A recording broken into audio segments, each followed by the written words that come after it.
Balenciaga, icône indéniable de la mode, est le fruit de la vision et du génie créatif de Cristóbal Balenciaga. Ce couturier visionnaire a révolutionné l'industrie de la mode avec son style audacieux, ses silhouettes novatrices et sa quête incessante de la perfection. 3 mots pour définir ses créations: élégant, épuré, sculptural. De son atelier en Espagne à ses maisons de couture à Paris, Balenciaga a laissé un héritage indélébile qui continue d'inspirer les designers d'aujourd'hui. Dans cette vidéo, on t'explique la vie et le parcours du créateur en mettant en lumière son génie artistique, son impact sur la mode et son héritage durable.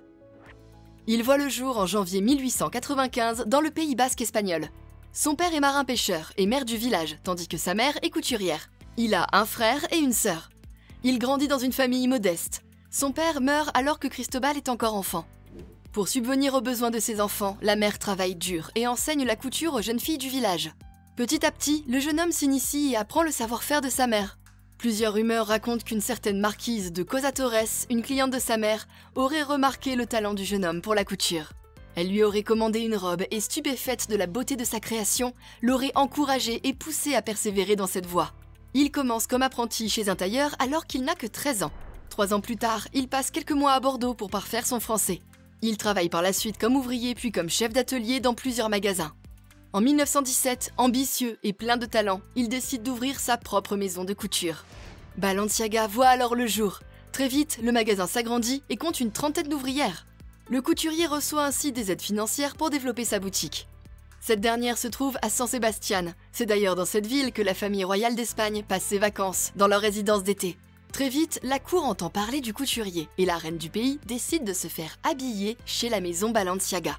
C'est une aubaine pour le créateur qui voit ses ventes augmenter car toutes les femmes de la haute société se pressent chez lui. Cela lui permettra d'ouvrir d'autres boutiques en Espagne, notamment à Madrid et à Barcelone.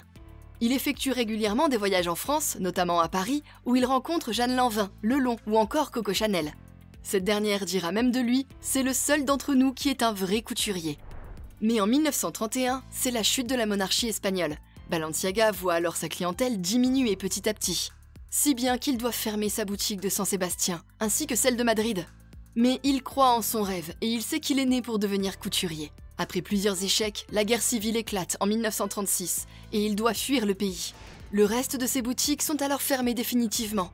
Il va alors dans un premier temps à Londres où il travaille pour Worth ainsi que pour Roof. Mais en juillet 1937, il décide de s'envoler pour Paris. Là-bas, il ouvre une nouvelle maison de couture grâce à quelques amis qui l'aident financièrement et matériellement. Dès sa première collection dans la capitale française, les clients se ruent chez lui. On le surnomme alors le jeune espagnol qui révolutionne la mode. À la fin de la guerre civile espagnole, le créateur rouvre ses magasins à Barcelone, Madrid et San Sebastián. Là aussi, le succès est au rendez-vous et dès leur réouverture, l'aristocratie espagnole ainsi que d'autres personnalités importantes font des commandes chez lui.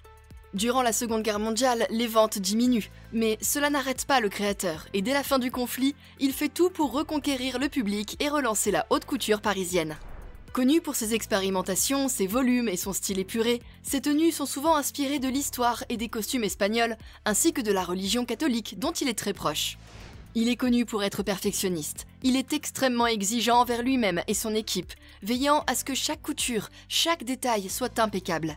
On raconte qu'il passait des heures à ajuster ses vêtements sur les mannequins, veillant à ce que chaque pièce soit taillée à la perfection. En 1947, le créateur présente sa ligne Tonneau, qui marque le début d'une période d'expérimentation sur les volumes autour de la taille et du dos. Mais en 1948, Vladzio d'Atinville, l'amour de sa vie et partenaire de longue date, perd la vie. C'est un véritable choc pour le créateur. Il envisage même de fermer ses boutiques. Heureusement, il est épaulé par un ami à lui, un autre créateur de renom, Christian Dior. Il se remet doucement de ce bouleversement et il lance son premier parfum. D'autres suivront par la suite. À ce moment-là, Dior est déjà une icône de la mode et il révolutionne la silhouette féminine. Pourtant, Balenciaga ne comprend pas qu'on veuille corseter et contraindre la femme comme le fait si bien son ami. Malgré cela, Dior dira « La haute couture est un grand orchestre que seul Balenciaga sait diriger. Tous les autres créateurs que nous sommes suivons simplement ses indications. » D'ailleurs, si l'histoire de Christian Dior et son parcours t'intéressent, on te conseille notre vidéo sur sa vie. Nous entrons alors dans les années 50, période où le génie créatif du couturier sera à son paroxysme. Il privilégie les lignes droites et fluides, qui enveloppent le corps sans l'oppresser. Il crée notamment une série de tailleurs, dont celui semi-ajusté, cintré devant et vague derrière. Par la suite, ces vêtements ont des formes de plus en plus épurées et abstraites. Mais malgré les années qui passent, la presse et les clients sont toujours au rendez-vous. Aux États-Unis, la mode est au prêt-à-porter. Alors qu'il est en voyage là-bas, il se rend compte qu'il n'est pas fait pour ça. Il dira par la suite ne pas vouloir que des machines fassent tout le travail, car selon lui, cela fait perdre de la valeur aux vêtements, ainsi qu'à son travail.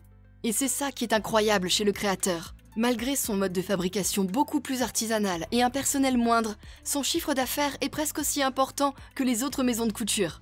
Pourtant, 15 ans plus tard, au milieu des années 60, alors que la mode est aux mini-jupes et au prêt-à-porter, Balenciaga n'arrive plus à se renouveler. Ainsi, en 1968, il présente sa dernière collection haute couture et, dans un accès de colère, il ferme toutes ses boutiques du jour au lendemain. Cette décision soudaine a choqué l'industrie de la mode. Il quitte la ville des Lumières et se retire en Espagne. Il a toujours été très discret, détestant la célébrité. D'ailleurs, il n'accorda qu'une seule interview dans toute sa vie. Cela ajoutera une aura de mystère et de légende à son héritage. Alors, après cet événement, on ne le verra qu'en 1971 pour l'enterrement de Coco Chanel. Il meurt un an plus tard d'une crise cardiaque à l'âge de 77 ans. Women's Wear Daily publie le lendemain « Le roi est mort ». Cela montre l'importance du couturier dans le monde de la mode. Peu de temps après, ses neveux reprennent la société et la vendent au groupe chimique et pharmaceutique allemand Hoechst. Elle sera ensuite rachetée par le groupe Jacques Bogart. Le couturier Michel Goma devient alors le directeur artistique de la marque et en 1987, une première ligne de prêt-à-porter est lancée. Plusieurs directeurs artistiques se succèdent, permettant à la maison de trouver un second souffle. L'entreprise sera ensuite achetée par le groupe Gucci, qui lance des lignes de sacs, de chaussures, ainsi que le prêt-à-porter homme. La marque atteint ainsi, à nouveau, sa renommée internationale. Et c'est toujours le cas aujourd'hui. En 2018, Balenciaga devient la marque qui connaît le développement le plus rapide au sein du groupe Kering, et se place même devant Gucci. 2 ans plus tard, elle annonce un retour vers la haute couture. Malgré plusieurs polémiques, la marque compte aujourd'hui de nombreux fans. Ainsi, Balenciaga a marqué l'histoire de la mode de manière indélébile, avec sa créativité débordante et son approche révolutionnaire. Sa quête incessante de perfection, son sens inné de l'esthétique et son audace ont fait de lui un pionnier dans l'industrie. La marque qui incarne l'élégance, l'innovation et l'audace continue de captiver les amateurs de mode du monde entier.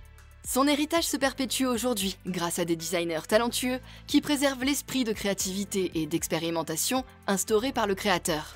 Son impact continue de se faire sentir, influençant les tendances actuelles et inspirant les générations futures de créateurs de mode.